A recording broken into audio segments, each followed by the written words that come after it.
Good afternoon everyone, I am Munaki Syed. I am from 8C. My school name is Deonar Colony Municipal Upper Primary School number 1, and today we are going to learn square of a number carry concept, and you will understand this method soon. So let's start.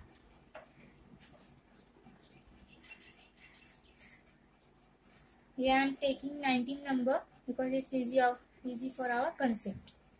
We know bases 10, 100, etc. Which base is closest to the 19? It's 10. So we write base here 10. We subtract 19 from 10. We will get the answer as 9. Now second step is that what is the square of 9? It's 81. 81 is the correct answer, but we cannot write 81 in the front of 19. So how many numbers, how many zeros after that 1? There is 1 0. So we write 1 here in the front of 19 and 8 carry.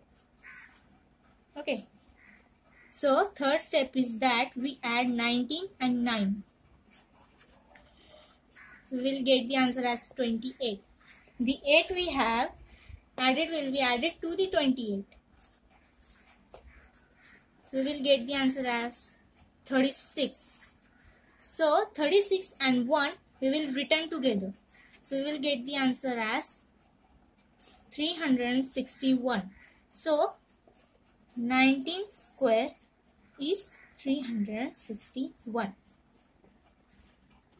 This theory is known as square of a number carry concept. Sometimes in your examinations, our teacher asks you what is the square of 28, 29. You directly go on to multiply and you can confuse what is the correct answer. Different answers come because.